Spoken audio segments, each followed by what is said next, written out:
you better win a championship in L.A. Okay, one. No player other than Elgin Baylor at Luka's level has ever not delivered a championship to the Lakers. I said the same thing when LeBron went there. Like, hey, Magic, Kareem, Kobe, Shaq, they all delivered, Jerry West, championships to the Lakers. So you don't want to go there and be that lone star who doesn't lead them to a championship, especially when he's probably going to be there the next decade or so.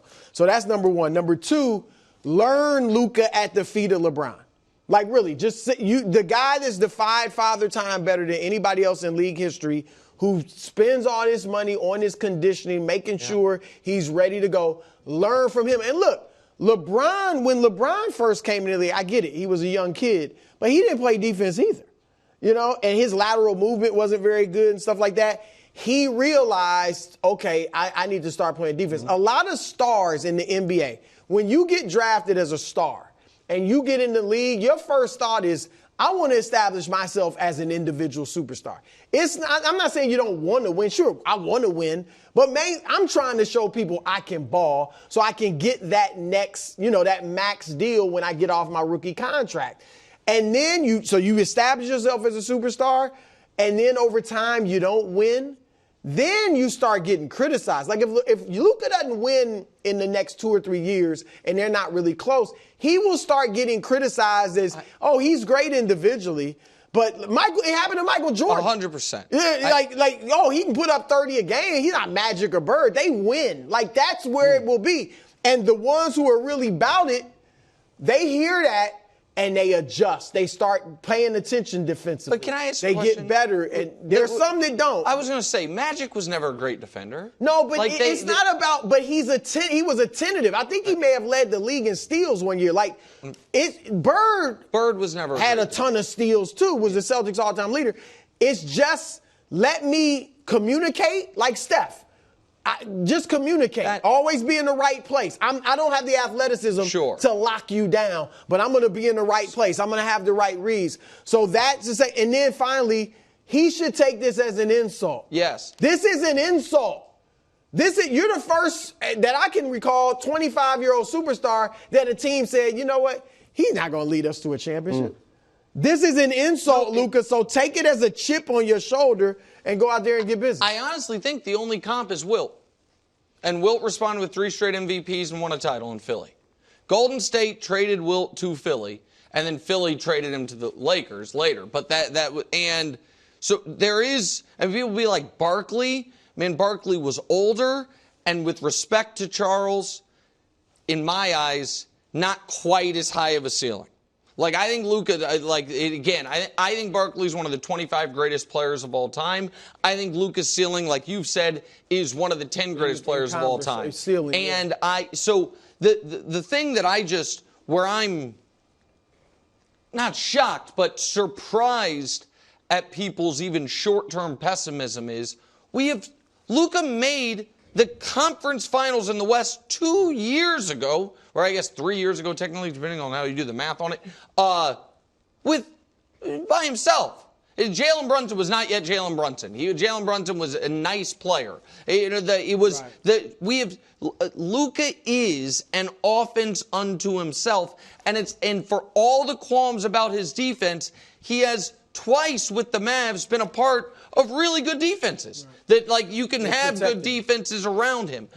The parts you said about learning from LeBron, I 1,000% agree with. Like, this is an insult. So you're now going to have a chip on your shoulder. And what really sucks for Nico Harrison and the Mavs is there is a world that exists that all of their concerns, even though I find them insane, were 100% correct. But now, and had they just given him the contract and done nothing, he never would have. It would have been like, oh wow, we were worried about this guy, and look at him now, it didn't work out. But because they traded him, all those concerns are going to look dumb. It should be a wake-up call. That's a good point. Can I push back on that? You lost in the finals. Mm-hmm. He went to a Celtics team and was outplayed and was a defensive liability.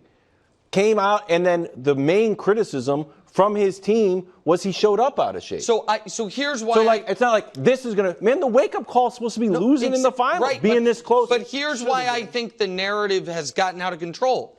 He played in the Olympics. We saw him. He wasn't all summer. What was he doing? Playing basketball. Yeah, but they're mad because of his diet and because of hookah and drinking. That's what it is. But I think to be upset. Look, a lot of players do that stuff. Right. I mean, the greatest player in your guys' mind of all time was gambling and drinking all night. That's a gambling. I don't even know who you are. That was bad pizza. Okay, yeah. No, but I'm but yeah, I think it's more than that. He has been out of shape. And they're worried about, is that going to start to lead to injury? They're blaming his lack of availability on the pizza. Yeah, and that's the part where again, there are going to be a lot of, there's going to be the Luka hit piece that comes out. There's already the Luka kind of like rumor mill of, oh yeah, no. They wanted, it's not rumors, it's fact. They wanted out of the Luka business. Yeah. That is objectively to everyone an insane statement. So the only way to get in front of that is to be like, well, you don't know what a pain in the ass is. The guy weighs 270 pounds. I saw him get off the plane. I don't know. I don't know how quick Ozempic can work, but I don't think that quick. The guy looks fine. And he's going to go bust heads in L.A. Now, again, the team might not be built properly yet, but I agree with you. Learn from LeBron and just switch out hookah and beers for wine and cigars, and you'll be fine. You got to win the championship this year or next year. Wow. I mean, I know it's that, but that's the only way you can justify this trade.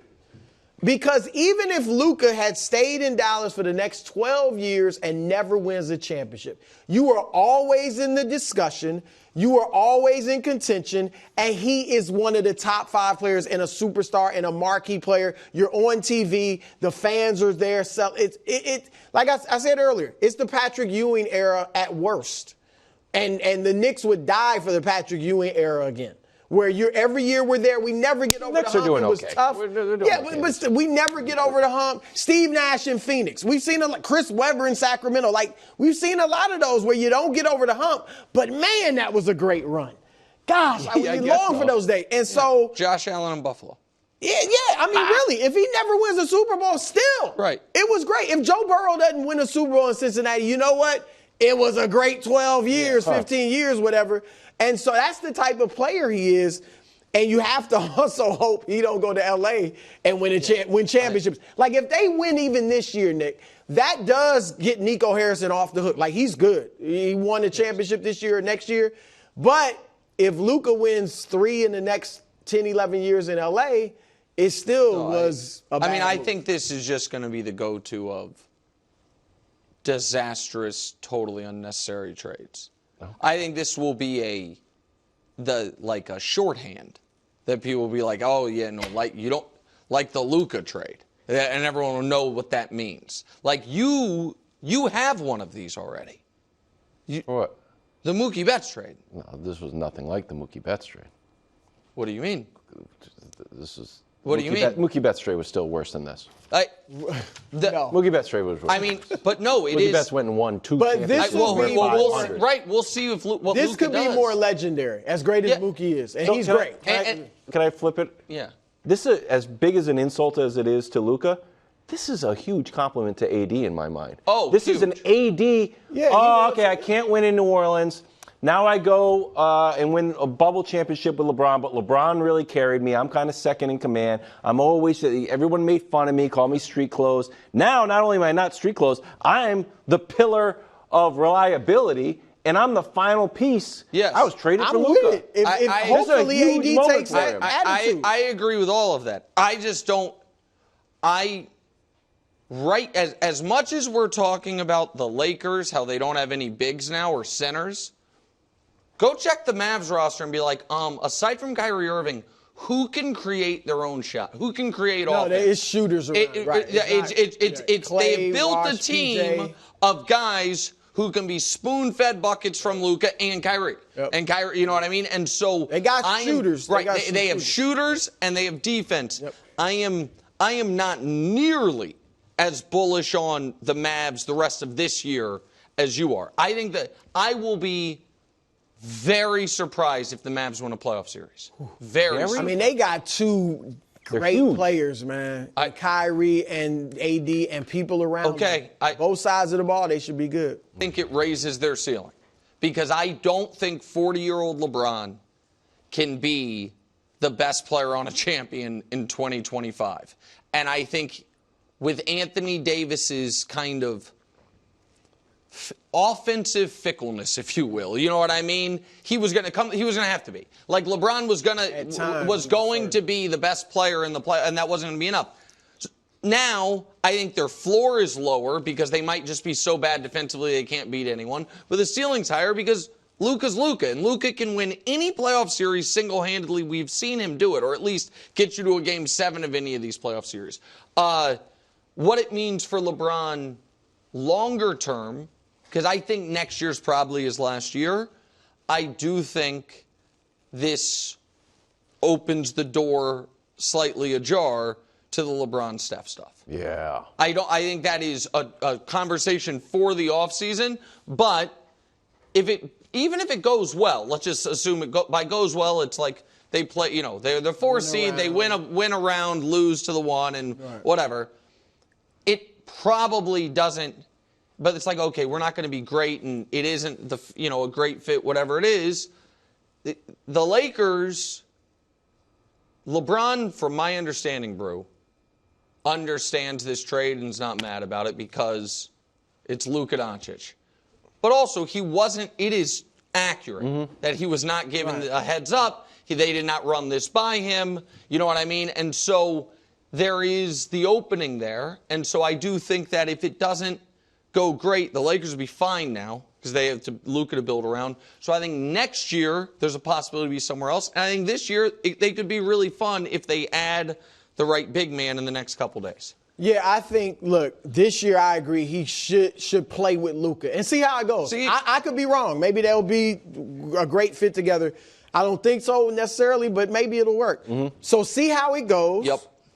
And then if it, like you said, they go out in the first round, maybe even second round, whatever, then in the offseason, I would, if I were LeBron and that's how it works. Now I'm speaking basketball-wise. If he just wants to live in L.A. because his family and he's settled, that's all good. But basketball-wise, I think after this season, if they don't win a championship or get to the finals, he presents the Lakers with a few teams that I would be open to being traded to. That I would waive my no trade for. Golden State, I agree, should be one of them. And the Knicks. And if it's your last year, I get you be away from the family, but if the Knicks go out in the second round, like right now they look like they could contend, so we'll see. But if they go out in the second round and they're clearly not there, do it. Why not do it for New York? Or by the way, or the Cavs. If they have the same situation, if they have a great regular season and can't quite get there. The Warriors, it was reported a couple hours for the show, they called about LeBron yesterday. Yeah. That the Warriors evidently call about everybody. The Warriors, you know what I mean? LeBron is not the only one who needs more help. Steph also, it turns out, needs more help.